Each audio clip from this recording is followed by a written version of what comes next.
Heavenly Jewel Cheng Season 2, Kebangkitan Misterius. Tuan, apa yang ingin Anda pesan? Salah satu penjaga toko di toko pandai besi melihat Zhou Weiking mengenakan seragam pemanah, dan segera maju untuk menyambutnya. Meskipun pandai besi bukanlah profesi rendahan, tapi itu masih jauh dari profesi prajurit. Di Kekaisaran Tiangong, selain Jewel Masters, profesi yang paling dihormati adalah tentara Kekaisaran Tiangong. Dengan total 50.000 tentara, tentara Kekaisaran Tiangong telah mengalahkan invasi dan invasi yang tak terhitung jumlahnya, dan sangat dicintai dan dihormati oleh rakyat jelata. Meskipun Zhou Weiking tampak muda, namun seragam standar militer masih sangat mengesankan. Zhou Weiking bertanya, apakah Anda bos di sini? Iya, benar. Meskipun toko kami tidak terlalu besar, tetapi ini adalah toko tua di kota Heavenly Bow kami, dan kami memiliki reputasi yang baik. Jika Anda menginginkan sesuatu, saya dapat memberi Anda diskon. Lagi pula, Anda melindungi rumah Anda dan kekaisaran. Zhou Weiking menyeringai, dan dengan mengangkat tangannya, dia melepas tudungnya dan menyerahkannya kepada penjaga toko. Dia melihat keluar, dan kemudian bergerak lebih dekat ke penjaga toko, berkata secara misterius, Bos, saya adalah kepala suku dari Batalion Pemanah Resimen Kelima Kekaisaran, Batalion Ketiga. Kali ini, komandan batalion kami yang meminta saya untuk keluar dan memalsukan sesuatu. Jika Anda bisa membuatnya dengan baik, saya tidak perlu memberitahu Anda manfaatnya, bukan? Bos ragu sejenak, menilai Zhou Weiking. Meskipun pemanah di depannya ini masih muda, dia memiliki wajah yang sederhana dan jujur, dan tidak peduli bagaimana dia memandangnya, dia tidak terlihat seperti penipu atau penipu. Zhou Weiking merendahkan suaranya dan berkata, kamu bahkan tidak tahu batalion ketiga kita. Begitu saya menyebutkan komandan batalion kita, Anda akan mengerti. Komandan batalion kami adalah kecantikan nomor 1 kekaisaran, Viscount Sangguan Bing Er. Anda bisa pergi bertanya-tanya. Mendengar kata-kata Sangguan Bing Er, mata penjaga toko berbinar, dan dia berkata, Tuan, apa yang ingin dipalsukan oleh Viscount Sangguan Bing Er? Sangguan Bing Er adalah legenda bagi rakyat jelata. Dia lahir di antara rakyat jelata, dan dinobatkan sebagai Dewi Rakyat Jelata. Bos yang jujur ini tidak akan pernah percaya bahwa seseorang akan menggunakan Sangguan Bing Er untuk menipu orang lain. Kalau tidak, dia akan dibenci oleh semua rakyat jelata. Bagaimana dia bisa tahu bahwa orang di depannya juga seorang Viscount? Jika Sangguan Bing Er tahu bahwa Zhou Weiking benar-benar menggunakan namanya untuk membodohinya, dia bertanya-tanya apakah dia benar-benar akan membuat orang ini tidak bisa menjadi laki-laki. Zhou Weiking berkata, kami membutuhkan logam yang sangat keras, tetapi semakin ringan, semakin baik. Dan dia harus cepat. Dia harus melakukannya hari ini. Uang bukanlah masalah. Saat dia berbicara, dia mengeluarkan gaji militer yang baru saja dia terima dan menamparkan beberapa koin emas di atas meja. Zhou Weiking tidak perlu berkultivasi sejak dia masih muda. Pikiran liciknya jelas bukan sesuatu yang bisa dibandingkan dengan rekan-rekannya. Alasan mengapa dia bisa memakai kulit harimau seorang komandan batalion yang cantik adalah karena kecepatannya. Biasanya, pandai besi harus berbaris untuk membuat sesuatu, tapi dia tidak bisa menunggu. Bos pandai besi segera mengangguk dan berkata, tidak masalah. Kami kebetulan memiliki beberapa paduan titanium yang berharga di toko kami. Ini adalah sesuatu yang dapat disempurnakan oleh Master Permata Elemental Atribut Api. Meskipun harganya tinggi, tetapi itulah yang Anda cari. Namun harganya juga lumayan mahal, sekilo paduan titanium sama dengan 10 koin emas. Bagaimana dengan ini? Karena Viscount Sangguan Bing Er, saya akan menagih Anda harga biaya, 7 koin emas 1 kilo. Bagaimana? Ketika dia melihat Zhou Weiking mengambil uang itu, dia benar-benar mempercayai pemuda yang tampak sederhana dan jujur ini. Mendengar kata paduan titanium, mata Zhou Weiking berbinar. Dia pernah mendengar tentang ini sebelumnya, orang tuanya memiliki satu set baju besi yang terbuat dari paduan titanium. Tidak hanya ringan, itu juga sangat tangguh, dan merupakan salah satu bahan terbaik untuk menempa senjata dan peralatan. Dia sangat gembira, baiklah, itu saja. Inilah yang ingin saya tiru. Saat dia mengatakan itu, Zhou Weiking menyerahkan topi angin ke bos pandai besi. Bos memulai, bukankah ini topi angin? Zhou Weiking mengangguk dan berkata, ya, saya ingin terlihat seperti topi angin. Pikirkanlah, di medan perang, kita para pemanah biasanya harus menghadapi anak panah musuh. Jika topi angin terbuat dari paduan titanium, bagaimana panah musuh bisa melukai kita? Selain itu, saya ingin pegangan yang terbuat dari beberapa lapis kanvas di dalam topi angin. Dengan begitu, ketika saya memegangnya di tangan saya, itu bisa berubah menjadi perisai. Mendengar kata-kata Zhou Weiking, mata bos pandai besi itu berbinar. Ini pasti layak. Namun, paduan titanium sangat mahal, bisakah itu cocok untuk semua pemanah? Zhou Weiking memiliki ide ini sejak lama. Ketika dia tidak melakukan apa-apa di rumah, dia suka memikirkan segala macam hal aneh. Sebelumnya, ketika dia mendaftar menjadi tentara, Pemimpin regu mengatakan kepadanya bahwa menjadi pemanah adalah yang paling aman, tapi itu omong kosong belaka. Sebagai putra seorang marsekal, bagaimana mungkin Zhou Weiqing tidak tahu bahwa pemanah, terutama pemanah panjang kerajaan Tiangong, adalah salah satu prajurit termahal di medan perang. Kekuatan serangan Longbowmen sangat luar biasa, jadi mereka pasti akan menjadi fokus perhatian musuh. Situasi seperti ini tidak biasa. Alasan kenapa dia tetap memilih profesi ini adalah karena dia punya cara untuk menghadapinya, dan Archer memang tidak perlu bertarung dalam jarak dekat.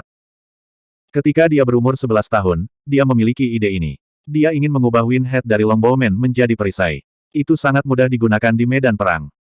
Ketika musuh menyerang, dia hanya perlu berjongkok, meringkuk sebanyak mungkin, dan menundukkan kepalanya, dan panah musuh hampir semuanya akan diblokir oleh topi angin. Ide semacam ini benar-benar mustahil untuk dipikirkan oleh orang biasa. Hanya Zhou Weiqing, yang lahir karena takut mati, yang bisa memikirkannya. Dia juga ingin memberitahu ayahnya, tetapi setiap kali dia melihat wajah serius ayahnya, dia tidak bisa mengatakannya. Tuhan tahu jika ayahnya akan setuju dengan sarannya.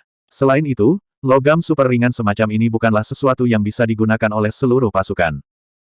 Mengagumkan, ini pasti ide Viscount. Itu terlalu kreatif. Baik, kami akan mengambil pekerjaan ini. Saya akan membiarkan semua orang mengerjakannya sekarang. Itu harus dilakukan malam ini. Ketika saatnya tiba, saya akan mengenakan biaya sesuai dengan jumlah bahan yang digunakan. Saya tidak ingin gaji Anda. Saya akan menjualnya kepada Anda seharga 6 koin emas per kilogram paduan titanium. Ini adalah keuntungan dari menggertak. Dia tidak perlu membuka mulut, dan pihak lain akan mengambil inisiatif untuk menurunkan harga. Zhou Weiqing sangat bangga pada dirinya sendiri. Adapun ide buruk bos untuk sangguan Bing Er, dia tidak peduli. Keselamatan pertama. Bos, apakah Anda memiliki barang lain yang terbuat dari paduan titanium? Yang terbaik adalah memakainya untuk pertahanan. 6 koin emas per kilogram paduan titanium, Zhou Weiqing belum pernah mendengar harga sebesar itu. Setahu dia, harga normal seharusnya 10-12 koin emas PERKILOGRAM. Setelah masuk tentara, kemungkinan besar dia harus pergi ke medan perang. Itu selalu baik untuk mempersiapkan lebih banyak peralatan pertahanan. Kamu telah bertanya pada orang yang tepat. Aku juga memiliki pelindung dalam paduan titanium. Itu terbuat dari paduan titanium dan ditenun dengan tendon ular tangguh binatang iblis langit. Ringan dan dekat dengan tubuh. Ini lebih dari cukup untuk bertahan melawan panah-panah dari para pemanah panjang Anda. Saat dia mengatakan itu, bos berjalan ke belakang konter dan mengeluarkan sebuah nampan. Di atasnya ada armor bagian dalam berwarna perak mengkilap. Zhou Weiqing tidak ragu untuk mengambil baju besi bagian dalam di tangannya, dengan santai membukanya. Ini adalah armor bagian dalam setengah tubuh, mampu melindungi seluruh tubuh bagian atas, termasuk lengan. Armor perak bersinar terang. Lebih penting lagi, itu sangat ringan, paling banyak 2 kilogram. Ini adalah manfaat dari paduan titanium. Melihat ini, Zhou Weiqing tidak bisa menahan kegembiraannya. Bagus, ini bagus. Aku akan mengambil ini. Saya perkirakan sekitar 1 kilogram. Bos, jangan khawatir, saya tidak akan membiarkan Anda menderita kerugian. Bahkan jika itu 2 kilogram, itu akan baik-baik saja. Ini 12 koin emas. Saat dia mengatakan itu, Zhou Weiqing dengan cepat mengeluarkan 12 koin emas dan meletakkannya di atas meja. Bab 12. Bos menatapnya kaget, petugas, ini tidak dihitung seperti itu.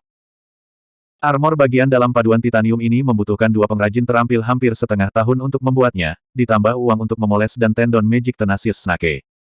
Armor bagian dalam ini dihargai 60 koin emas, yang setara dengan 20 tahun gaji prajurit normal. Zhou Weiqing menatap dengan mata lebar, dan berkata dengan wajah sederhana dan jujur, "Bos, bukankah Anda mengatakan bahwa paduan titanium adalah 6 koin emas per kilogram? Juga, Anda baru saja mengatakan bahwa Anda tidak akan mengambil gaji saya. Saya membeli ini untuk komandan batalion kita, Anda tidak bisa begitu pelit, kan? Anda harus beroperasi dengan integritas. Bagaimana dengan ini, jika Anda bersikeras menaikkan harga, saya tidak bisa berbuat apa-apa, tetapi saya tidak punya cukup uang. Setelah saya berikan kepada komandan batalion, saya akan minta dia menebus perbedaannya, bagaimana menurut Anda? Komandan batalion kita adalah pilar negara kita. Demi keselamatannya, saya telah menghabiskan semua gaji saya selama beberapa tahun terakhir, dan saya benar-benar tidak punya uang lagi." Saat dia mengatakan ini, pelacur ini memasang ekspresi yang sangat bertentangan. Ini. Ketika bos mendengar bahwa itu untuk sangguan Bing Er, wajahnya tiba-tiba menjadi aneh. Ketika dia bertemu Zhou Weiqing, dia benar-benar ingin menangis, tetapi tidak ada air mata.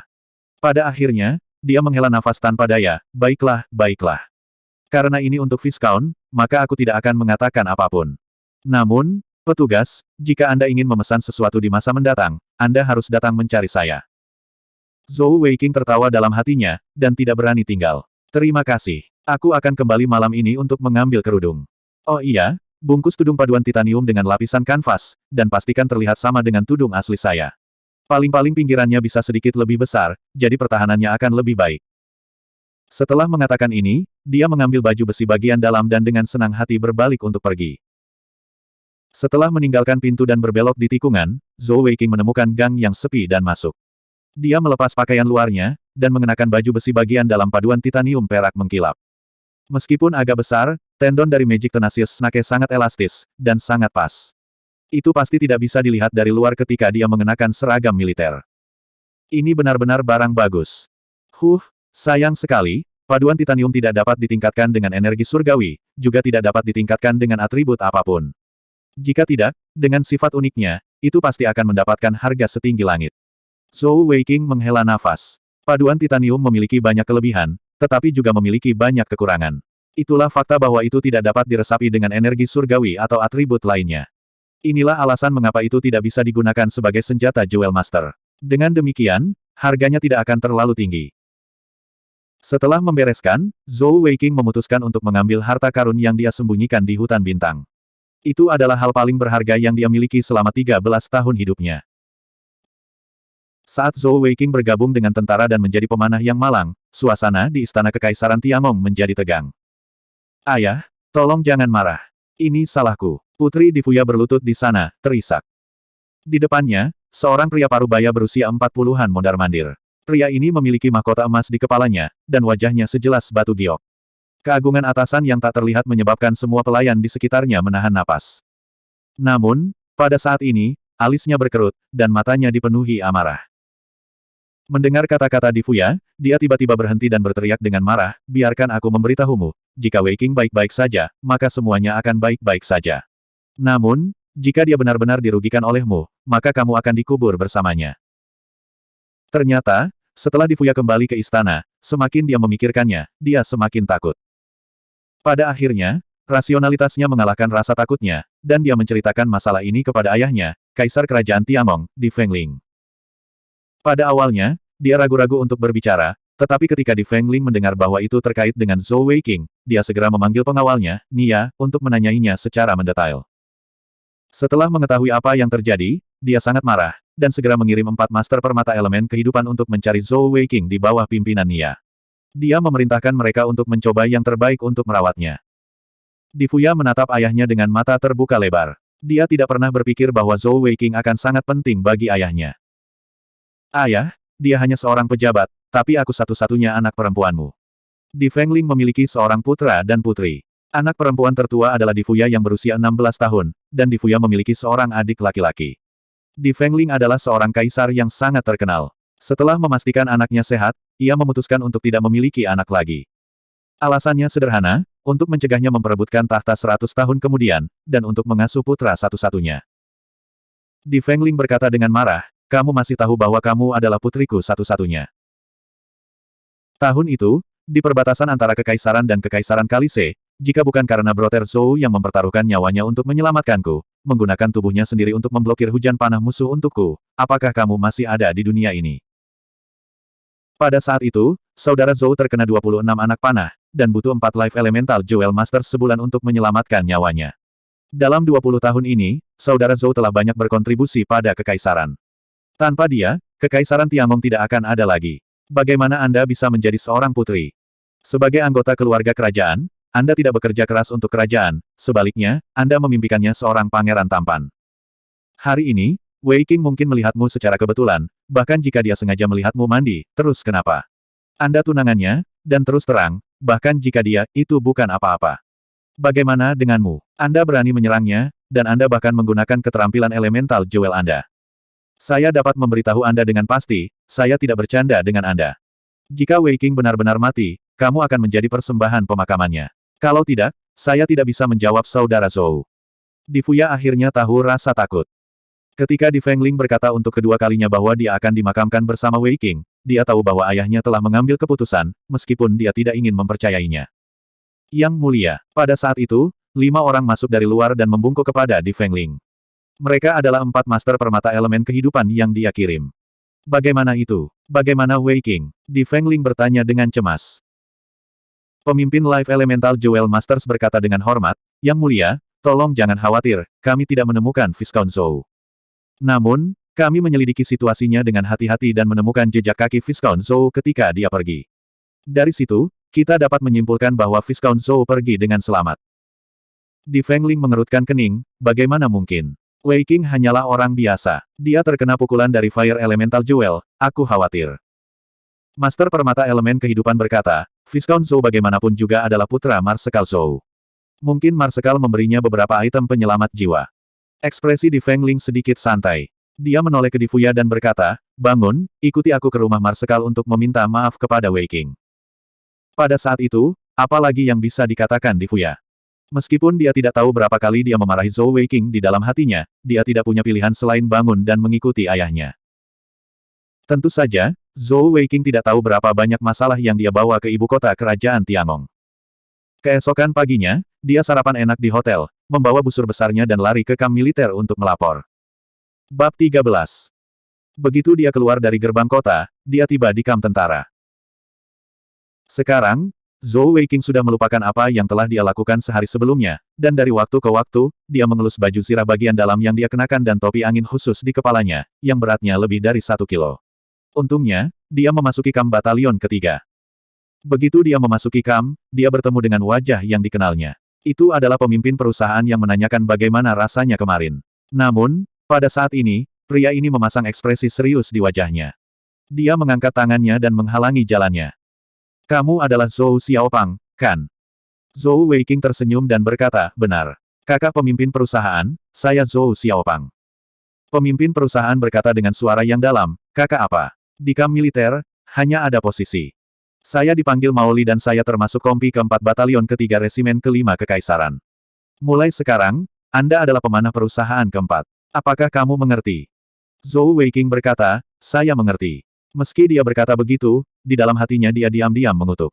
Maoli, keledai, pemimpin perusahaan keledai. Pemimpin perusahaan Maoli tidak tahu bahwa keseriusan dirinya telah menyebabkan pria celaka ini memberinya nama panggilan. Julukan ini mengikutinya sepanjang karir militernya. Ikuti aku. Maoli berbalik dan berjalan ke kamp militer. Zhou Wei Qing dengan curiga mengikuti di belakang. Dalam hati, dia berpikir, mengapa pimpinan perusahaan secara pribadi datang menjemputnya. Dia hanya rekrutan baru. Seorang pemimpin perusahaan seharusnya sudah cukup. Seorang pemimpin perusahaan bertanggung jawab atas 100 orang. Di Kekaisaran Tiangong di mana jumlah prajurit tidak banyak, dia sudah dianggap sebagai perwira tingkat menengah. Di Sangguan Bing Er, seorang komandan batalion yang bertanggung jawab atas 1000 orang dianggap sebagai seorang jenderal. Maoli membawanya ke kamp militer. Semakin banyak mereka berjalan, semakin banyak mereka berjalan. Akhirnya, di pojok belakang kamp militer, mereka memasuki sebuah tenda kecil. Zhou Wei Qing mengikuti. Tenda ini hanya memiliki 1 kasur. Luas totalnya bahkan tidak sampai 10 meter persegi. Selain kasur, tidak ada hiasan lain. Maoli berdiri di tenda dan berkata, setelah rekrutmen, sebelum kamu pergi ke kamp pelatihan rekrutmen baru, kamu akan tinggal di sini dulu. Kali ini, resimen kelima kita perlu merekrut total 1000 tentara. Batalion ketiga kami hanya memiliki 100. Saya memperkirakan bahwa itu akan memakan waktu setidaknya setengah bulan. Zhou Wei Qing berkata dengan heran, pemimpin perusahaan, perawatan di kamp kami begitu baik sekarang. Apakah mereka semua kamar single? Maoli terkekeh, tentu saja tidak, ini disiapkan khusus untukmu. Bocah cilik, aku tidak bisa membantumu. Kamu harus bertanggung jawab atas tindakanmu sendiri. Baiklah, kamu istirahat dulu. Kantin ada di sisi kiri barak. Mudah ditemukan. Seseorang akan memberitahu Anda kapan Anda akan berangkat untuk pelatihan perekrutan. Setelah mengatakan ini, dia membuka tirai tenda dan berbalik untuk pergi. Saat pemimpin perusahaan keledai pergi, Zhou Wei Qing tiba-tiba mendapat firasat buruk. Dia melepas busur dan anak panahnya dan meletakkannya di tanah, sebelum berjalan keluar dari tenda. Sebelumnya, dia tidak mengamati sekelilingnya dengan hati-hati, tapi sekarang dia merasa tidak nyaman, dia melihat lebih dekat. Dia menemukan bahwa tenda terdekat dengannya setidaknya berjarak 50 meter. Bisa dikatakan tendanya terletak di sudut terjauh dari seluruh kamp. Mungkinkah identitasnya telah ditemukan? Itu tidak mungkin. Dia sudah sangat berhati-hati. Tiba-tiba, wajah marah melintas di benak Zhou Wei Qing, dan dia merasakan hawa dingin di hatinya, bergumam pada dirinya sendiri, Sangguan Binger, gadis itu adalah jenius nomor satu di Kekaisaran, dia tidak akan begitu. Tidak punya otak untuk bertengkar dengan orang sepertiku, kan? Zhou, Little, Fatih, pada saat ini, sebuah suara yang menggertakkan gigi tiba-tiba terdengar di telinganya.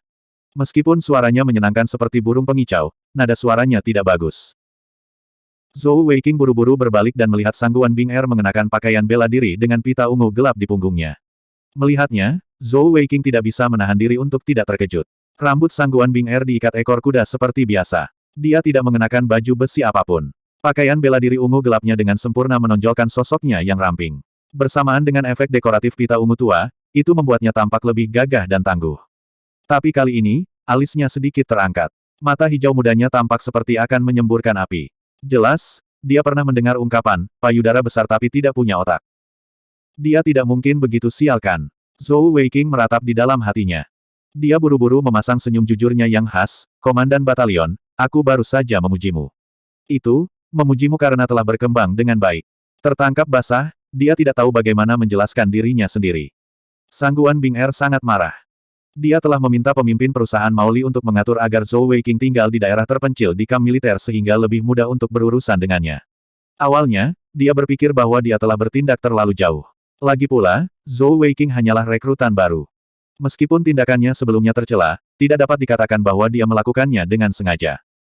Tapi setelah mendengar deskripsi dan penjelasannya, bagaimana mungkin dia masih tertipu oleh penampilan jujur Zhou Weiqing?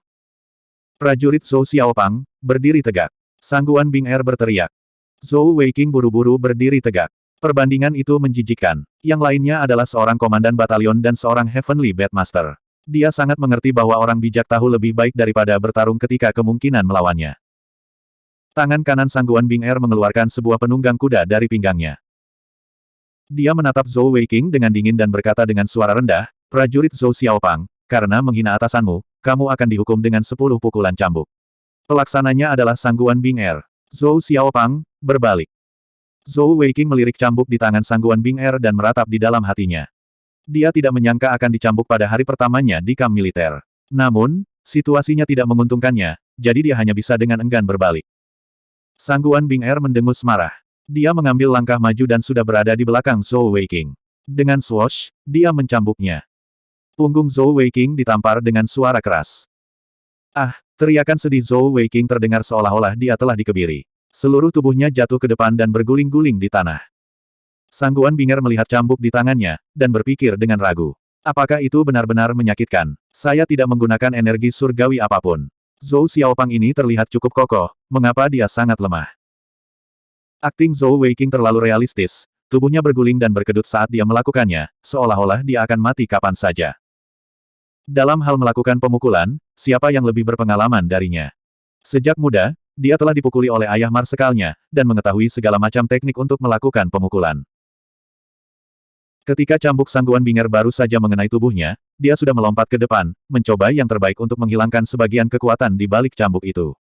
Penampilannya saat ini adalah menggunakan rasa sakitnya sendiri untuk mendapatkan simpati dari orang lain. Dia telah menggunakan gerakan ini terlalu sering, dan sangat akrab dengannya.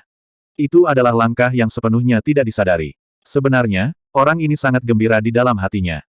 Dia mengenakan baju besi bagian dalam paduan titanium, dan cambuk itu tidak memiliki energi surgawi, jadi dia tidak merasakan apa-apa sama sekali. Namun, karena dia secara tidak sadar telah melakukan penampilan yang menyakitkan, dia harus melanjutkan. Melihat ekspresi sedih Zhou Xiaopang, Sangguan Binger tidak bisa memaksa dirinya untuk mencambuknya untuk kedua kalinya. Zhou Weiqing berguling sebentar sebelum akhirnya tenang. Namun, dia masih berkedut di tanah, sepertinya dia akan mati. Bab 14. Sangguan Binger mendengus marah, Zhou Xiaopang, saya akan mencatat sisa 9 cambukan untuk saat ini. Dengan kebugaran fisik Anda, bagaimana Anda bisa menjadi prajurit yang berkualitas? Sebelum pelatihan rekrutan baru dimulai, Komandan Batalion ini akan memberikan Anda serangkaian pelatihan intensif. Jika tidak bisa menyelesaikannya, maka keluarlah dari sini secepatnya, agar tidak mempermalukan batalion ketiga.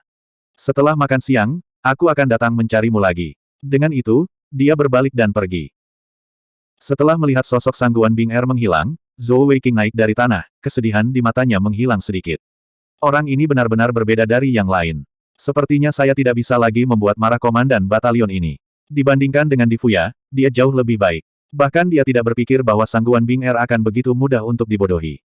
Jika itu difuya, dia takut 9 cambukan yang tersisa tidak akan berkurang. Zhou Weiqing dengan jelas memperhatikan bahwa ketika Sangguan Bing Er mengucapkan kata-kata terakhir itu, matanya dengan jelas menunjukkan bahwa dia tidak tahan. Hal ini menyebabkan dia memiliki kesan yang jauh lebih baik tentang Sangguan Bing Er. Namun, pada saat berikutnya, bajingan celaka itu mulai mengingat perasaan goyang dari kemarin, dan mulai ngiler tanpa malu. Sangat cepat, siang tiba. Tidak ada yang istimewa dengan makan siang militer, sederhana dan mengenyangkan. Ketika Zhou Weiqing ada di rumah, dia tidak makan makanan lezat apapun. Selama dia bisa makan sampai kenyang, dia tidak keberatan. Tentu saja, kafetaria tempat dia makan adalah untuk tentara biasa. Para petugas memiliki tempat makan lain. Ketika dia kembali setelah makan siang, dia melihat Sangguan Bing Er sudah berdiri di depan tendanya, menunggunya. Pakaiannya persis sama seperti ketika dia datang di pagi hari. Zhou Weiqing diam-diam berpikir, jika dia adalah pacarku, betapa baiknya jika dia ada di sini menungguku. Namun, dia hanya memikirkannya. Kekuatan terbesar Zhou Weiqing adalah dia tahu tempatnya. Dia tidak berpikir bahwa kecantikan jenius nomor 1 dari Kekaisaran Tiangong akan menyukai sampah seperti dia yang tidak bisa berkultivasi. Halo, Komandan Batalion. Zhou Weiqing dengan cepat berjalan di depan Sangguan Bing Er dan memberi hormat dengan hormat. Memang benar Sangguan Bing Er baik hati, tapi dia juga sangat cerdas. Setelah mencambuk Zhou Weiqing di pagi hari, dia menyadari bahwa dia telah dibodohi. Cambuknya tidak terlalu berat, jadi mengapa begitu menyakitkan? Anak ini jelas berpura-pura. Zhou Xiaopang yang tampaknya berpikiran sederhana ini jelas bukan orang yang baik. Jika dia tidak menghukumnya dengan benar, akan sulit menghilangkan kebencian di hatinya. Berpikir bahwa pria pertama yang menyentuh tubuhnya adalah pria seperti itu, Sangguan Bing Er tidak bisa menahan amarahnya. Zhou Xiaopang, aku bertanya padamu, untuk seorang pemanah, kemampuan apa yang paling penting? Sangguan Bing Er bertanya dengan suara berat. Zhou Weiqing menjawab tanpa ragu, kecepatan, kekuatan, dan akurasi. Sangguan Bing Er mendengar jawabannya yang cepat dan akurat dan terkejut. Bagus sekali, apa yang kamu katakan sangat benar. Dari penampilanmu pagi ini, kondisi fisikmu sangat buruk, dan kamu tidak memenuhi syarat untuk menjadi pemanah. Oleh karena itu, mulai sekarang saya akan memberikan serangkaian pelatihan khusus. Begitu Zhou Weiqing mendengar itu, wajahnya jatuh dan dia berkata, Komandan Batalion, bisakah kita mulai nanti? Saya baru saja selesai makan, saya perlu istirahat. Sangguan Bing Er dengan marah berkata, apakah Anda memiliki kualifikasi untuk berbicara dengan saya tentang kondisi? Mematuhi perintah adalah tugas prajurit, saya harap Anda ingat poin ini, jika tidak, Anda tidak akan pernah bisa menjadi prajurit yang luar biasa, dan Anda tidak akan memiliki kesempatan untuk menjadi perwira. Saya akan pergi dan menyiapkan barang-barang, setelah setengah jam, pelatihan khusus akan dimulai. Melihat Sangguan Bing Er telah pergi, Zhou Weiqing tertawa terbahak-bahak. Gadis itu berbicara keras, tapi hatinya sangat lembut. Bukankah dia memberiku waktu 1 jam untuk istirahat? Di depan tuan muda ini, percuma bersikap seperti itu. Pergi dan tidur. Tidur siang adalah kebiasaan yang baik, mempercantik dan menyehatkan. Setelah setengah jam, ketika Sangguan Bing Er kembali dengan membawa paket militer, dia mendengar dengkuran pemanah Zhou Xiaopang. Sangguan Bing Er marah, tetapi juga menganggapnya lucu. Zhou Xiaopang, bajingan ini, benar-benar makan sampai kenyang dan tidur nyenyak. Mungkinkah dia tidak bisa melihat bahwa dia membalas dendam padanya dengan kedok jabatan publik? Sungguh menakjubkan bahwa dia bisa tidur begitu nyenyak. Zhou Xiaopang, bangun. Sangguan Bing Er berteriak di luar tenda. Dia secara alami tidak akan memasuki tendanya, bagaimana jika pria ini tidur telanjang? Mendengkurnya masih sama. Mata indah Sangguan Bing Er berkilat dengan sedikit kelicikan, dan tiba-tiba berteriak, api. Ah, jeritan terdengar dari tenda, dan Zhou Weiqing terlihat berguling dan merangkak keluar dari tenda. Untungnya, meski sedikit acak-acakan, dia masih mengenakan pakaian. Di mana? Zhou Weiqing bergegas keluar dengan ekspresi panik di wajahnya. Sangguan Bing Er dengan tajam berkata, apakah kamu begitu takut mati? Zhou Weiqing melihat sekeliling. Pada saat ini, dia secara bertahap bangun. Melihat bahwa tidak ada percikan api di sekelilingnya, dia langsung mengerti bahwa dia telah dibodohi. Dengan wajah penuh ketidakpuasan, dia berkata, takut mati adalah sifat manusia, mereka yang tidak takut mati adalah orang bodoh. Jika tidak ada yang lain, aku akan kembali tidur. Ketika dia mengatakan itu, dia berbalik dan hendak kembali. Bajingan, berhenti di sana. Sangguan Bing Er menemukan bahwa dia tidak tahu mengapa, setiap kali dia menghadapi Zhou Xiaopang, dia akan selalu dibuat marah olehnya.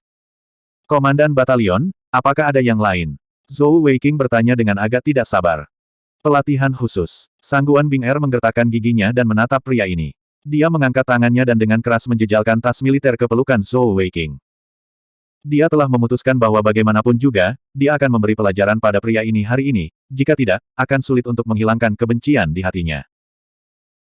Zhou Weiqing hanya merasa tangannya berat, dan ketika dia membukanya, itu penuh dengan batu yang berat, setidaknya 20 kilogram. Tiba-tiba, dia tidak berani berpura-pura lagi, dan berkata dengan wajah pahit, "Komandan batalion, bukankah ini terlalu kejam?" Sangguan Bing Er dengan dingin mendengus, "Sebagai seorang longbowman, kecepatan dan kekuatanmu sangat kurang. Bagaimana mungkin kamu tidak menjalani banyak latihan?" Zhou Weiqing berkata, "Tapi, bukankah tidak apa-apa selama panahan saya akurat?" Sangguan Bing Er dengan ragu bertanya, "Panahanmu sangat akurat." Zhou Weiqing masih memiliki sedikit kepercayaan pada panahannya sendiri, dan segera menganggukkan kepalanya. Sangguan Bing Er berkata, "Itu bagus, selama panahanmu lebih akurat dari milikku, atau hampir sama dengan milikku, maka kamu tidak perlu menerima latihanku.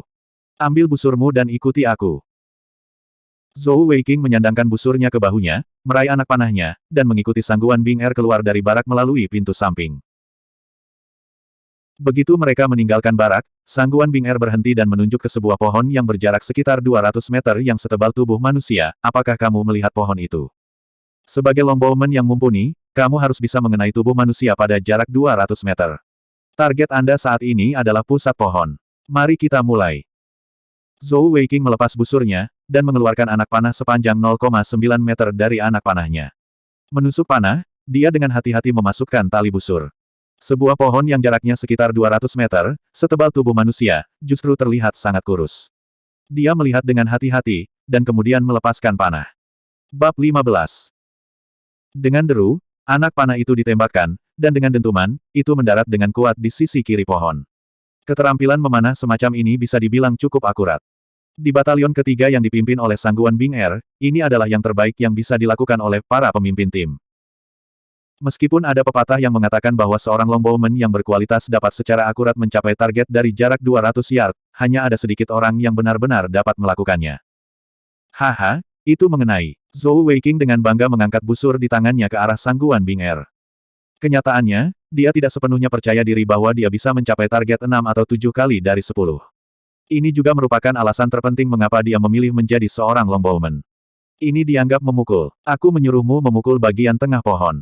Saya bisa menembak lebih akurat daripada Anda bahkan jika saya menembak dengan kaki saya."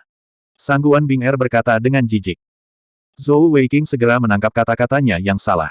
"Kamu bisa menembak lebih akurat dariku bahkan jika kamu menggunakan kakimu. Kemudian coba tembak untuk saya lihat.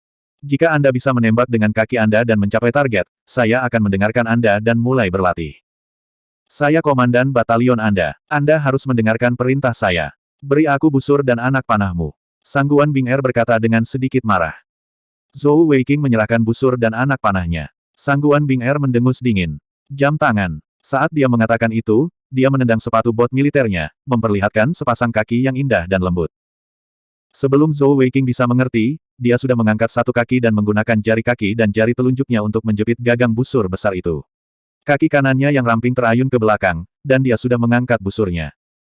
Setelah itu, tubuh bagian atasnya mencondongkan tubuh ke depan, kedua tangan di tanah, dan kakinya yang lain menjepit anak panah dari tempat anak panah.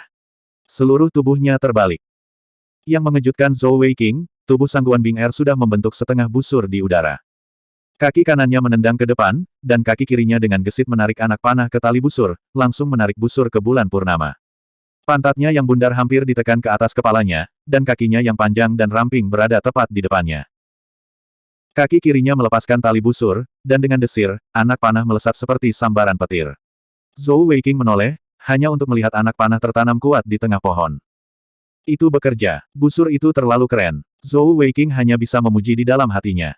Dia benar-benar jenius teratas dari generasi muda kekaisaran. Apa yang ditunjukkan Sangguan Bing Er sebelumnya hanyalah fleksibilitas dan kontrolnya, tidak menggunakan energi surgawi atau manik surgawi. Dia hanya menggunakan busur biasa yang baru saja digunakan Zhou Weiqing. Membalik ke belakang, Sangguan Bing Er sekali lagi berdiri di sisi Zhou Weiqing. Melemparkan busur dan anak panah padanya, dia berkata dengan tenang, "Apakah kamu yakin sekarang?" Zhou Weiqing memandang Sangguan Bing Er dengan serius dan berkata, "Komandan batalion, saya pikir di masa depan, ketika Anda mengenakan rok, Anda tidak boleh menggunakan busur itu, jika tidak, Anda akan terekspos. Namun, kakimu sangat indah. Ada satu hal lagi yang dia tidak berani katakan dengan lantang. Yang ingin dia katakan adalah, bokong kecil yang gagah. Awalnya, Sangguan Bing Er berpikir bahwa dia telah memenangkan bajingan ini dengan melihat ekspresi bingungnya, tapi siapa sangka bahwa dia benar-benar akan mengatakan sesuatu seperti itu.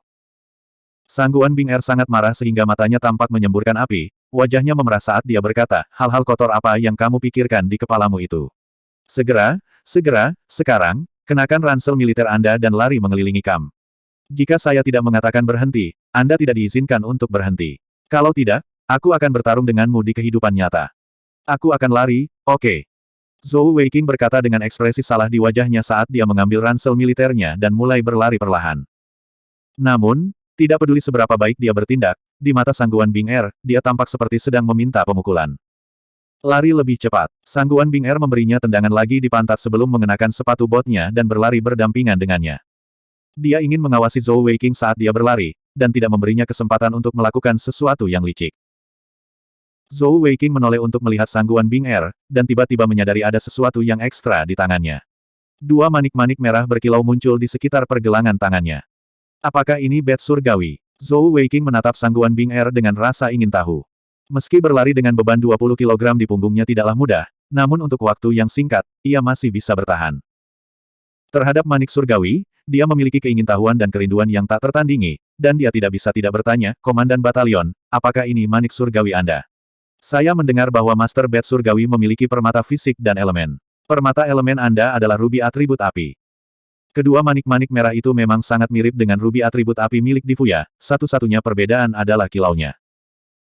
Dibandingkan dengan permata elemental atribut api Difuya, dua manik-manik merah di pergelangan tangan kiri Sangguan Bing Er jauh lebih terang, setidaknya 2 kali lebih terang dari permata elemental Difuya. Selain itu, dibandingkan dengan kemewahan rubi atribut api, dua manik merahnya dipenuhi dengan rasa ringan, dan terlihat sangat nyaman untuk dilihat. Sangguan Bing Er berkata, lari sedikit lebih cepat, dan aku akan memberitahumu. Meskipun dia sangat marah pada Zhou Xiaopang, tapi dia tidak waspada terhadapnya. Sebagai Master Bat Surgawi, dia dapat dengan jelas merasakan bahwa Zhou Weiqing tidak memiliki energi surgawi di tubuhnya. Pada titik ini, Zhou Weiqing tidak punya waktu untuk menjadi licin, dan buru-buru meningkatkan langkahnya. Meski lebih sulit, tidak ada yang bisa dibandingkan dengan keingintahuannya terhadap Heavenly Bat. Sangguan Bing Er berkata, Master Bat Surgawi berbeda dari Master Permata Fisik dan Elemental, dan tidak sesederhana memiliki keduanya. Dari kelihatannya, kamu seharusnya memiliki pemahaman tentang Master Permata Fisik dan Elemental. Lihat permata fisik saya, apa bedanya? Saat dia mengatakan itu, dia memperlihatkan pergelangan tangan kanannya yang lain. Apa yang muncul di pergelangan tangan kanan Sangguan Bing Er adalah dua manik giok.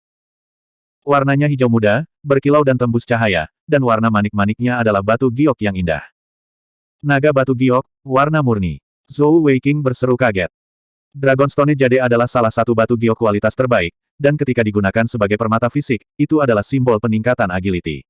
Namun, bukan itu yang paling mengejutkan Zhou Weiqing. Yang paling mengejutkannya adalah warna murni. Permata fisik Sangguan Bing Er tidak mengandung giok jenis lain, hanya giok agility Dragonstone murni. Sangguan Bing Er berkata, perbedaan antara permata fisik Master Bat Surgawi dan permata fisik Master Permata Fisik adalah warna murni. Dengan kata lain, permata fisik Heavenly Bat Master hanya dapat meningkatkan satu atribut dari tubuh Heavenly Bat Master. Misalnya, permata fisik Dragonstone Jade saya meningkatkan agility. Adapun peningkatan total, itu setara dengan 1,5 kali dari peningkatan atribut permata fisik biasa. Pengetahuan ini diajarkan di Jewel Master Academy. Warna murni, jadi itu adalah warna murni. Zhou Weiqing tercerahkan. Dia akhirnya memahami perbedaan antara permata fisik Master Bat Surgawi dan permata fisik Master Permata Fisik biasa. Di permukaan, sepertinya itu hanya meningkatkan satu atribut, tetapi sebenarnya, peningkatan 150% untuk satu atribut, tidak peduli atribut apa yang ditingkatkan oleh permata fisik Heavenly Bat Master, itu masih sesuatu yang bisa dilakukan oleh Master Permata Fisik normal. Tidak dibandingkan dengan. Sangguan Bing Er melanjutkan, untuk elemental jewel saya, bukan ruby yang Anda sebutkan, karena elemental jewel saya bukan dari atribut api, tetapi dari atribut angin. Sebenarnya, dia tidak perlu menjelaskan semua ini kepada Zhou Weiqing, tetapi dia tidak tahu mengapa, tetapi ketika dia melihat ekspresi terkejutnya, dia merasa sedikit bahagia. Atribut angin. Permata elemental atribut angin permata elemental guru harus dalam bentuk turmalin. Permata hijau itu. Zhou Weiqing memang terkejut sekali lagi. Sangguan Bing Er menggelengkan kepalanya dan berkata, permata elemental Master Bat Surgawi kita juga berbeda dari Master Permata Elemental biasa. Permata elementalku juga turmalin, tetapi di antara semua turmalin, itu adalah turmalin merah paling langka, juga dikenal sebagai turmalin kaisar. Dan sangat jarang. Ini juga merupakan perbedaan antara Elemental Jewel dari Heavenly Bat Master dan Elemental Jewel dari Elemental Jewel Master biasa. Meskipun keduanya adalah atribut angin, energi atribut angin Kaisar Turmalin saya 1,5 kali lipat dari turmalin normal. Permata elemental lainnya juga hampir sama. Sederhananya, di antara semua elemental jewel dengan atribut yang sama, Heavenly Bat Master semuanya memiliki kualitas tertinggi. Bab 16. Sangat kuat. Bukankah itu berarti bahwa satu jewel Heavenly Bat Master bahkan lebih kuat daripada dua jewel elemental atau physical jewel master? Zhou Weiqing berseru kaget. Sangguan Bing Er berkata, dalam hal kekuatan, ya. Namun, kesulitan mengolah Master Manik Surgawi jauh lebih tinggi daripada Master Permata Elemen atau fisik tunggal. Di daratan, ada banyak orang yang mampu mengolah permata elemental atau fisik mereka hingga mencapai puncak 9 permata. Namun, saya belum pernah mendengar ada orang yang telah mengembangkan Heavenly Bat hingga puncaknya.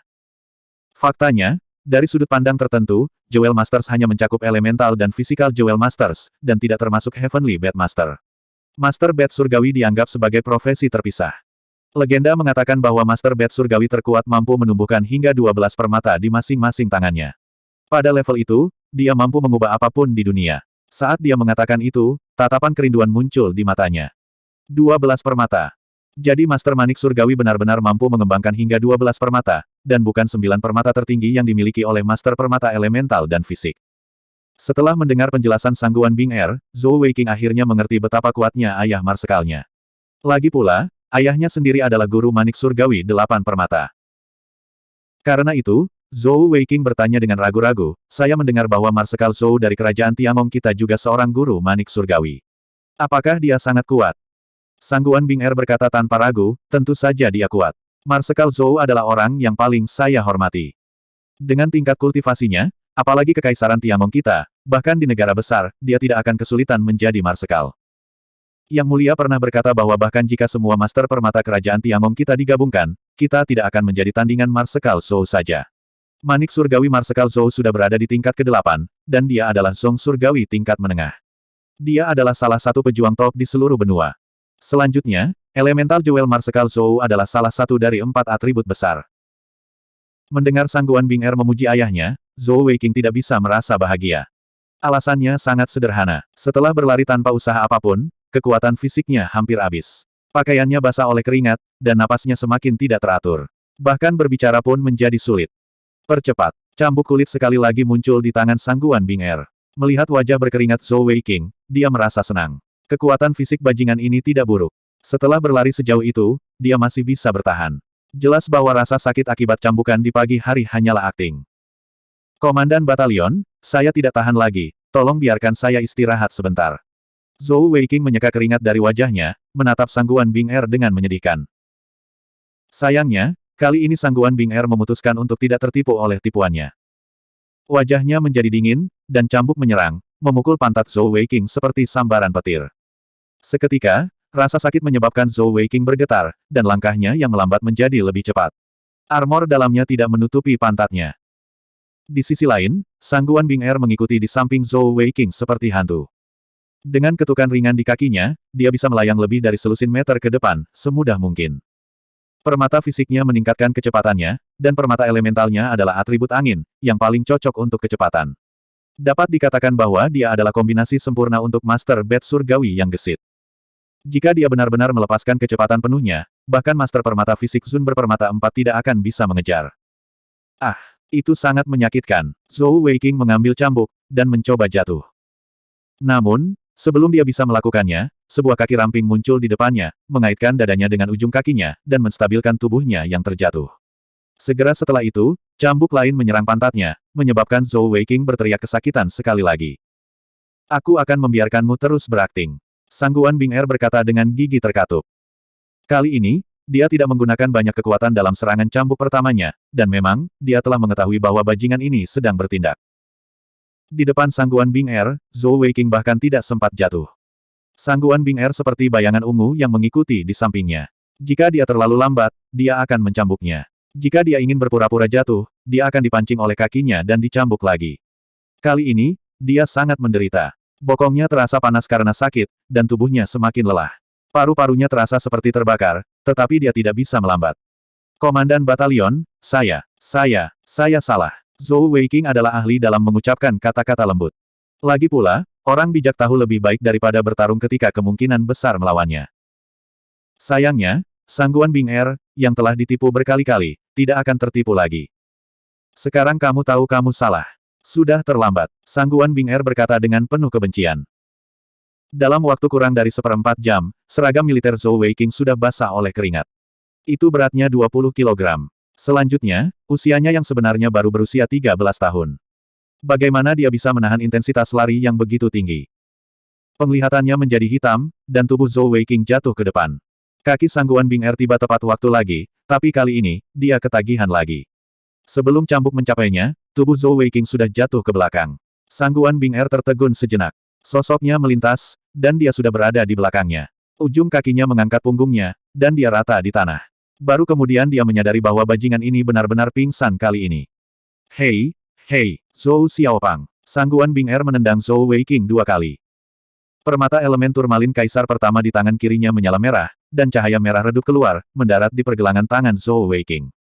Secara alami, dia tidak akan menyentuh kulit Zhou Weiqing, dan menggunakan metode seperti itu untuk memeriksa denyut nadinya. Dia benar-benar pingsan. Energi surgawi Sangguan Bing Er sudah berada di tingkat ke-8 energi surgawi Jing. Meskipun dia menggunakan permata elementalnya untuk memeriksa kondisi Zhou Weiqing, dia masih bisa merasakan dengan jelas bahwa kali ini dia tidak berpura-pura, dan benar-benar kelelahan. Bab 17. Kediaman Marsekal. Ada 2 orang yang duduk di bagian atas ruang tamu. Salah satunya adalah Kaisar Kerajaan Tiangong, Di Fengling. Di sisi lain, ada seorang pria kekar yang tampak seperti menara besi. Dia tampak berusia 50-an. Ada lingkaran cahaya samar yang mengalir di bawah kulit perunggunya. Dia memiliki wajah persegi, sepasang mata harimau, hidung lurus dan mulut persegi.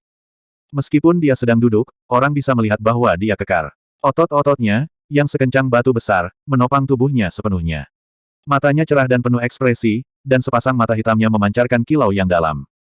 Orang ini adalah pilar Kekaisaran Tiangong, Marsekal Zhou Suiniu. Dia juga ayah Zhou Weiqing. Grand Marshal Zhou sama dengan Sangguan Bing Er.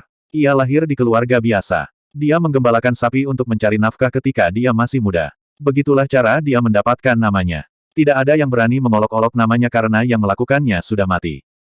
Yang mulia, lihat ini. Seseorang mengirimnya ke sini pagi ini. Itu tulisan tangan bocah itu. Zhou Suiniu memberikan surat kepada Di Fengling. Kakak Zhou, kamu tidak menulis ini hanya untuk menghiburku, kan? Aku sudah mengambil keputusan. Jika sesuatu terjadi pada Weiqing, Di Fuya akan dimakamkan bersamanya. Di Fengling berkata dengan tegas. Kemarin, dia membawa Di Fuya untuk meminta maaf secara pribadi. Namun, ketika dia mengetahui bahwa Zhou Weiqing belum kembali, dia segera mengirim sejumlah besar orang untuk mencari di luar kota tetapi tidak berhasil. Zhou Suiniu berkata dengan suara yang dalam, Yang mulia, bagaimana saya berani menipu Anda? Jangan tertipu oleh penampilan jujur bocah ini. Dia sebenarnya lebih licik dari orang lain. Bahkan aku sudah dibodohi olehnya berkali-kali. Saya kira dia tahu bahwa dia dalam masalah kali ini. Dia takut saya akan memukulinya sehingga dia tidak berani kembali. Itu hanya omong kosong. Saya pikir dia tidak berani kembali.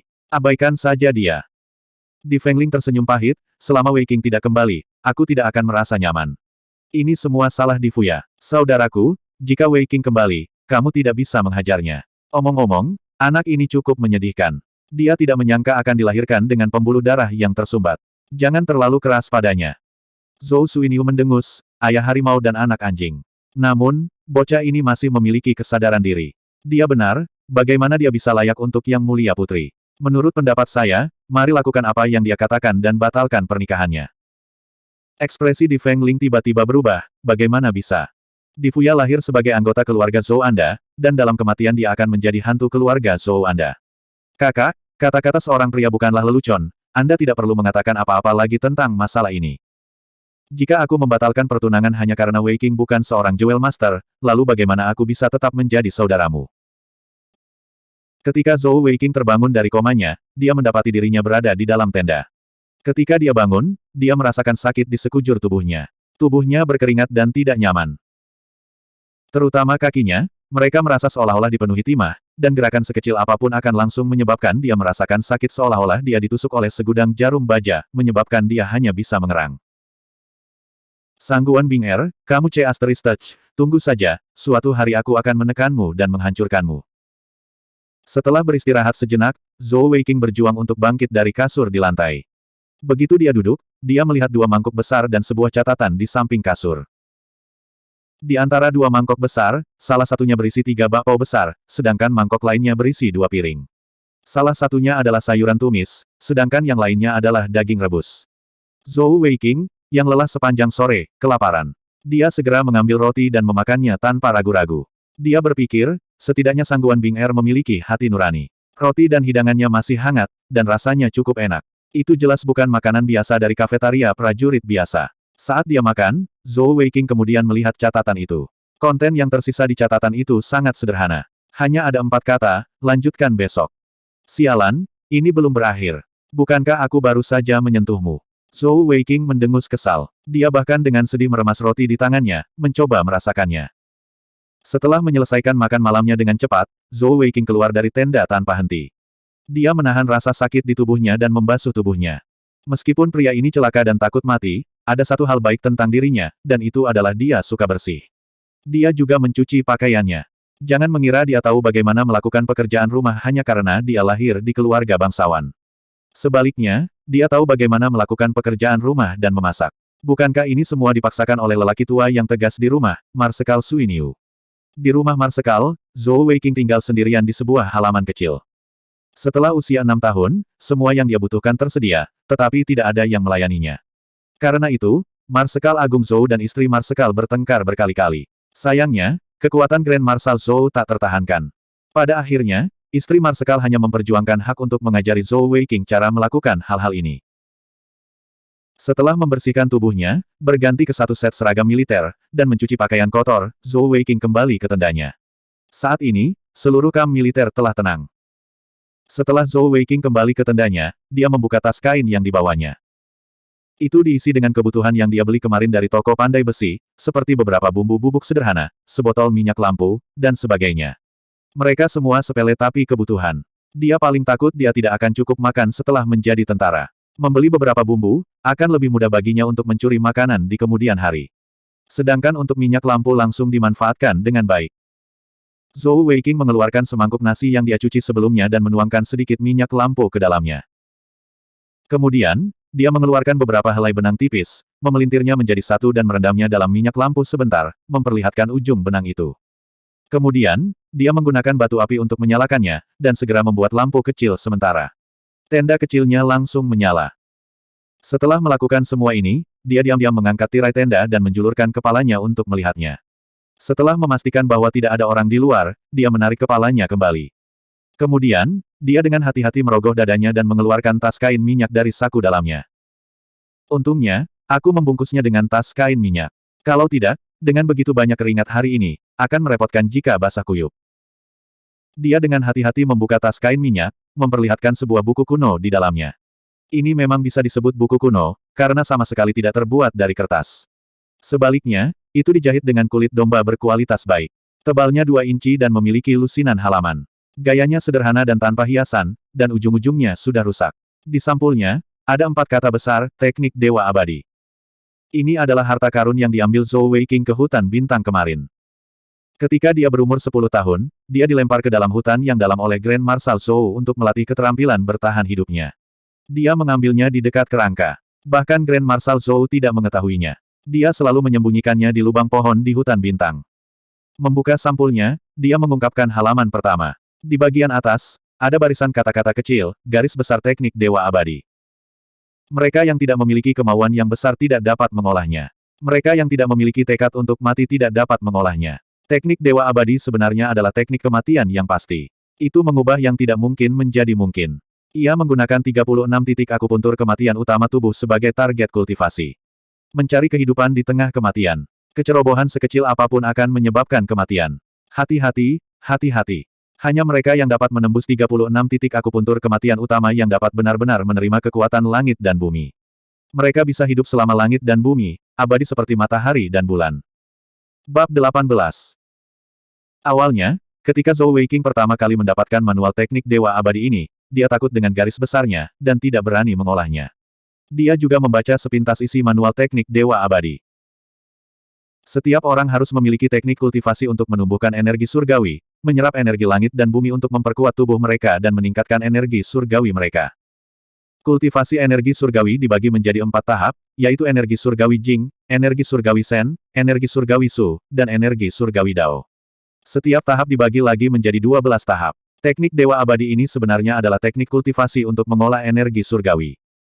Namun, itu terlalu unik, dan metode kultivasinya benar-benar berbeda dari teknik kultivasi energi surgawi biasa lainnya. Teknik kultivasi biasa, tidak peduli levelnya, semuanya didasarkan pada meditasi, pengerasan tubuh, dan metode lain untuk merangsang potensi tubuh dan menyerap energi langit dan bumi. Namun, teknik Dewa Abadi ini adalah jalan yang berbeda. Metode kultivasinya bisa dikatakan sangat sederhana, yaitu menembus titik akupuntur. Itu untuk menembus 36 titik akupuntur kematian tubuh manusia. Tidak perlu menyerap energi langit dan bumi, juga tidak perlu meditasi, atau penempaan tubuh. Setiap kali seseorang menembus titik akupuntur kematian, energi surgawi mereka secara alami akan naik satu tahap. Semua proses mengumpulkan energi langit adalah untuk mempersiapkan diri menembus titik akupuntur kematian. Ini bisa dikatakan sangat sederhana, tetapi juga sangat sulit. Jika seseorang dapat menembus ke 36 titik akupuntur kematian, maka energi surgawi mereka setidaknya akan berada di tahap ke-36, bahkan mungkin menembus tahap energi surgawi Su dan memasuki tahap akhir tahap energi Dao surgawi.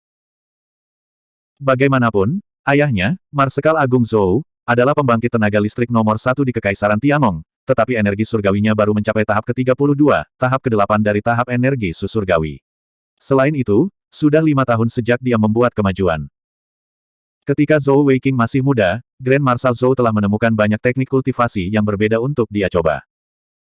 Setidaknya, di antara semua teknik kultivasi yang telah dicoba Zhou Weiqing, tidak satupun dari mereka yang melibatkan 36 titik akupuntur kematian yang paling penting dari tubuh manusia. Karena itu, Zhou Weiqing tidak pernah berani menyentuh teknik kultivasi ini. Namun, beberapa tahun telah berlalu. Hampir setiap tahun, Grand Marshal Zhou akan memeriksa tubuhnya, tetapi meridian yang tersumbat di tubuhnya tidak menunjukkan tanda-tanda perbaikan karena usia. Jika ini terus berlanjut, dia hanya akan menjadi sampah. Zhou Weiqing tidak tahu berapa kali dia berjuang di dalam hatinya, apakah dia harus mengolah teknik Dewa Abadi ini atau tidak. Sampai hari ini, dia akhirnya mengambil keputusan. Grand Marshal Zhou sendiri adalah seorang Heavenly Bedmaster. Berdasarkan warisan Guru Manik Surgawi, selama keturunan Guru Manik Surgawi dapat membangkitkan permata surgawi mereka, kemungkinan besar mereka akan mewarisi Manik Surgawi.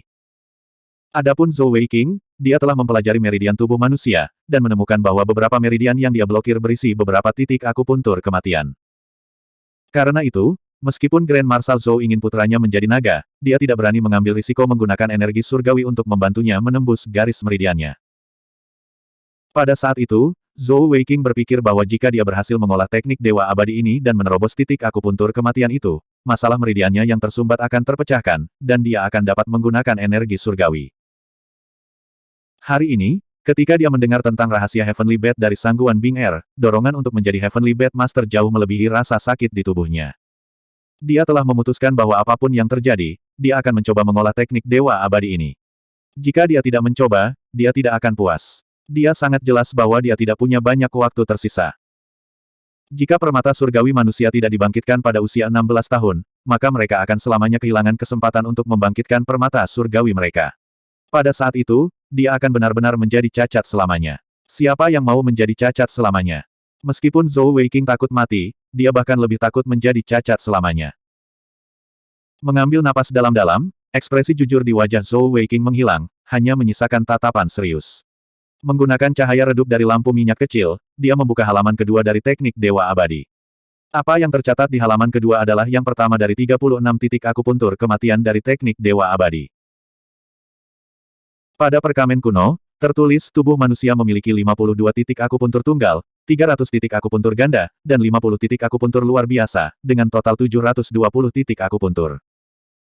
Ada total 108 titik akupuntur vital, 72 diantaranya tidak fatal, sedangkan 36 sisanya fatal, umumnya dikenal sebagai titik akupuntur kematian. Teknik Dewa Abadi bagian 1, titik akupuntur kematian tungkai atas dan bawah. Titik akupuntur pertama, titik akupuntur klavikula. Titik akupuntur klavikula terletak di titik tertinggi bahu. Halaman ini mencatat metode budidaya titik akupuntur klavikula secara detail, sekaligus ada gambarnya, memungkinkan pengguna untuk melihat dengan jelas lokasi titik akupuntur klavikula. Titik akupuntur klavikula adalah titik akupuntur ganda, satu di kiri dan satu di kanan. Zhou Weiqing mencoba dengan lembut menekan titik akupuntur klavikula di sebelah kirinya, dan segera merasakan separuh tubuhnya mati rasa. Dia diam-diam terkejut, itu memang kuat. Lagi pula, bahkan di antara 36 titik akupuntur kematian, ada perbedaan kekuatan. Dia dengan kasar membolak-balik teknik Dewa Abadi. Semakin jauh dia pergi, semakin kuat titik akupuntur kematian. Teknik Dewa Abadi dibagi menjadi 4 bagian. Bagian pertama adalah tentang titik akupuntur kematian tungkai atas dan bawah, dengan total 5 titik akupuntur kematian. Bagian kedua adalah tentang titik akupuntur kematian punggung, pinggang, dan sakral, dengan total 8 titik akupuntur kematian. Bagian ketiga adalah tentang titik akupuntur kematian dada dan perut, dengan total 14 titik akupuntur kematian. Bagian terakhir adalah tentang titik akupuntur kematian kepala dan leher, dengan total 9 titik akupuntur kematian. Dapat dikatakan bahwa itu berubah dari mudah menjadi sulit. Meski begitu, hanya merasakan titik akupuntur klavikula saja sudah cukup untuk membuat Zhou Weiqing merasakan hawa dingin di punggungnya. Bisakah benda ini benar-benar membantunya menerobos? Setelah ragu-ragu untuk beberapa saat, dia akhirnya menguatkan tekadnya. Begitu seorang pria meninggal, burungnya terbang ke langit, jika dia tidak mati, dia akan hidup selama ribuan tahun. Begitu dia berhasil, dia akan memiliki kesempatan untuk menjadi Master Manik Surgawi. Jika dia tidak mengambil risiko ini, dia akan selamanya sia-sia. Tidak sia-sia. Menguatkan tekadnya, Zhou Weiqing akhirnya mengambil langkah pertama dari kultivasinya. Memfokuskan pikirannya dan menenangkan napasnya, dia mulai berkultivasi sesuai dengan bagian pertama dari teknik Dewa Abadi. Memfokuskan pikirannya pada titik akupuntur klavikula, dia mulai merasakan tubuhnya secara diam-diam. Semuanya sulit pada awalnya, dan langkah pertama ini adalah yang paling sulit, merasakan energi surgawi yang lemah di tubuhnya, dan mulai menembus titik akupuntur klavikula. Menurut bagian pertama dari teknik Dewa Abadi, titik akupuntur klavikula adalah yang paling mudah dari 36 titik akupuntur kematian untuk ditembus. Inti masalahnya adalah apakah seseorang bisa bertahan atau tidak setelah menerobos. Jika seseorang dapat bertahan setelah menembus titik akupuntur klavikula, itu berarti seseorang telah melewati tahap pertama. Setengah jam berlalu, dan Zhou Weiqing sangat lelah dan sakit di sekujur tubuhnya sehingga dia tidak bisa tetap tenang. Pada titik ini, dia masih belum merasakan energi langit sama sekali. Meskipun dia takut mati, dia memiliki kemauan yang kuat. Karena dia telah memutuskan untuk melakukannya, dia akan bertahan sampai akhir. 2 jam lagi berlalu, dan hari sudah larut malam. Hanya sesekali kicau serangga dan burung memecah kesunyian malam. Apakah saya benar-benar tidak ditakdirkan untuk berkultivasi? Aku bahkan tidak bisa mengedarkan teknik Dewa Abadi. Zhou Weiqing sudah hampir menyerah. Setelah 2 jam penuh duduk, punggungnya terasa sakit dan kakinya kram, tetapi dia tetap tidak merasakan energi langit. Bab 19. Saat pikiran itu muncul di benaknya, tiba-tiba, Zhou Weiqing dengan jelas merasakan energi sedingin es bergerak di sekitar perut bagian bawahnya, persis sama dengan bagian pertama dari teknik Dewa Abadi. Penginderaan energi surgawi.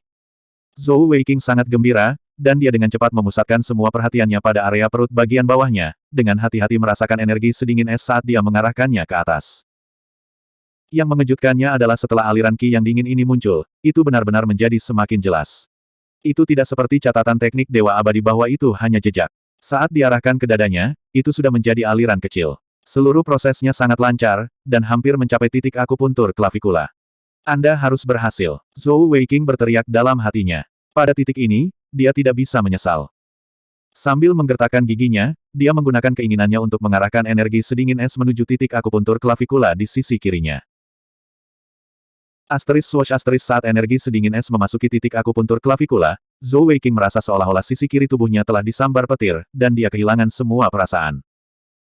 Saat berikutnya, mati rasa menyebar dari sisi kiri tubuhnya ke kanan, dan dalam beberapa tarikan napas, selain kepalanya, seluruh tubuhnya telah kehilangan semua perasaan. Aura mengamuk meledak dari titik akupuntur klavikula kirinya, mengamuk di seluruh tubuhnya. Namun, pada titik ini, Zhou Weiqing tidak bisa lagi merasakan sakit di tubuhnya, hanya saja kesadarannya semakin kabur. Sambil menangis, dia memuntahkan seteguk darah. Apa yang dia tidak tahu adalah bahwa dalam proses mengolah energi surgawi, rasa sakit bukanlah hal yang paling menakutkan, tetapi hal yang paling menakutkan adalah situasi saat ini di depannya. Mati rasa, ini jelas merupakan tanda penyimpangan kultivasi. Teknik Dewa Abadi dicatat dalam prinsip umumnya sendiri sebagai teknik dewa yang pasti membunuh, dan itu memang teknik yang saleh. Namun, pada tahap awal kultivasi, semuanya tentang keberuntungan, dan mereka yang berhasil bisa dikatakan 1 dari 10.000. Jelas, Zhou Weiqing bukanlah salah satu dari mereka yang beruntung, dan dia telah memasuki penyimpangan kultivasi. Menerobos tumit Akilis dan memasuki penyimpangan Qi, hanya ada satu hasil baginya, dan itu adalah kematian. Sayang sekali orang yang mempertaruhkan nyawanya ini tidak tahu apa yang akan dia hadapi. Dia hanya merasa bahwa posisi bahu kirinya seperti corong, seolah-olah semua esensi di tubuhnya memancar keluar dari sana. Ketika dia berada di ambang kematian, dia tidak merasakan sakit apapun. Sebaliknya, dia merasa seperti melayang di udara. Kesadarannya semakin kabur. Zhou Weiqing masih mengharapkan sebuah kebetulan. Apakah saya berhasil? Pada saat ini, udara yang sangat suram dan dingin tiba-tiba menyembur dari perut bagian bawahnya. Seolah-olah bola es besar langsung pecah di perutnya dan menembakkan panah es yang tak terhitung jumlahnya, dengan gila-gilaan mengebor meridiannya. Zhou Weiqing, yang masih melayang di udara beberapa saat yang lalu, merasa seolah-olah dia telah jatuh ke gudang es di saat berikutnya. Perasaan mati rasa langsung digantikan oleh rasa dingin yang tak ada habisnya. Pada saat ini, rasa haus darah yang kuat tiba-tiba muncul di hatinya. Matanya yang awalnya hitam tiba-tiba menjadi merah darah, dan rambut hitam pendeknya yang awalnya lembut sekarang berdiri tegak. Pada saat yang sama, semua pori-pori di tubuhnya memancarkan udara hitam keabu-abuan. Perasaan kosong dari titik akupuntur bahunya hampir seketika menghilang ketika aliran udara hitam keabu-abuan ini muncul. Jika Zhou Weiqing menembus titik akupuntur bahunya seperti menusuk lubang di bola karet, maka, pada saat ini, lubang ini disegel oleh aliran udara hitam keabu-abuan. Tubuh Zhou Weiqing bergetar pada waktu yang hampir bersamaan. Rasa dingin semacam ini tidak datang dari dunia luar, tapi dari tulangnya. Rasa dingin mencapai organ, darah, dan bahkan sumsum tulangnya. Dia hanya merasakan gelombang udara dingin yang terus-menerus keluar dari tubuhnya. Menemani udara dingin, ia bisa melihat dengan jelas lapisan debu hitam keabu-abuan di permukaan kulitnya. Dingin yang ekstrim itu membuatnya tidak bisa mengendalikan tubuhnya. Dia tiba-tiba jatuh ke tanah dengan mulut terbuka lebar. Setiap kali dia menarik dan menghembuskan napas, aliran udara hitam keabu-abuan akan menyembur keluar dari tubuhnya. Permukaan kulitnya sudah diam-diam menyebar dengan garis-garis hitam keabu-abuan. Praktek terburu-buru teknik Dewa Abadi Zhou Weiqing sebenarnya tidak berbeda dengan melakukan bunuh diri. Bagaimana peluang 1 dari 10.000 bisa datang dengan begitu mudah? Namun, meskipun dia tidak begitu beruntung dalam latihan, dia sangat beruntung dalam aspek lain. Keberuntungan ini datang dari manik hitam yang dia telan di hutan bintang, yang bersinar dengan banyak sinar cahaya. Jika mempraktikkan teknik Dewa Abadi dikatakan sebagai 1 dari 10.000, maka menelan mutiara hitam itu adalah satu-satunya. Karena dia telah mengaktifkan teknik Dewa Abadi, titik akupuntur bahunya tiba-tiba terbuka, dan pada saat yang sama, mutiara hitam yang telah dia telan ke dalam tubuhnya juga diaktifkan. Adegan saat ini disebabkan oleh letusan mutiara hitam. Awalnya, ketika mutiara hitam memasuki tubuhnya, itu hanya akan mengubah tubuhnya secara bertahap dan dicerna serta diserap olehnya. Tapi ketika dia berlatih teknik Dewa Abadi, itu segera mengaktifkan energi di dalam mutiara hitam. Aura jahat yang tak tertandingi dengan gila-gilaan meluas di tubuhnya. Rasa dingin yang sangat dingin itu adalah energi besar yang terkandung di dalam mutiara hitam. Energi ini tidak memiliki perlawanan sama sekali karena menyerang setiap sudut tubuh Zhou Weiqing. Itu terlalu sombong. Jika itu orang lain, mungkin mereka sudah meledak dan mati. Tapi Zhou Weiqing berbeda. Tubuhnya dengan gila-gilaan dan rakus menyerap energi yang terkandung di dalam mutiara. Faktanya, ini juga alasan mengapa mutiara hitam memilihnya setelah berkeliaran di luar angkasa untuk jangka waktu yang tidak diketahui. Pada saat itu, ia tertarik oleh keengganan Zhou Weiqing untuk mati setelah terkena exploding fireball di Fuya. Dengan demikian, itu telah menembus ruang, dan kebetulan terkena darah Zhou Weiqing. Dalam darah Zhou Weiqing, ada aura kegelapan. Adapun energi tubuh utama manik hitam ini, energi sumbernya juga kegelapan. Kombinasi kegelapan dan kegelapan, itulah mengapa memilih Zhou Weiqing. Adapun mengapa Zhou Weiqing memiliki darah atribut kegelapan, jawabannya sederhana. Itu karena permata elemental Grand Marshal Zhou adalah atribut kegelapan. Atribut elemental Zhou Weiqing secara alami sama dengan milik ayahnya. Dengan demikian, dia mampu memadukan energi mutiara hitam ke dalam tubuhnya meskipun keduanya memiliki atribut kegelapan yang sama. Namun, energi di dalam mutiara hitam terlalu berlebihan. Selain atribut kegelapan, ada banyak atribut lainnya juga. Salah satunya adalah energi spasial yang diserapnya saat mengembara di angkasa, serta banyak energi kasat mata dan tak kasat mata yang dimilikinya. Semua energi besar ini bercampur menjadi satu dan menyatu ke dalam tubuh Zhou Weiqing, mengubah atribut elementalnya. Rasa sakitnya begitu kuat sehingga berkali-kali lebih buruk daripada kelelahan dan nyeri Zhou Weiqing sebelumnya. Bab 20. Zhou Weiqing sangat takut mati, tetapi tekadnya jauh lebih kuat dari kebanyakan orang, dan dia harus berterima kasih kepada ayahnya untuk itu.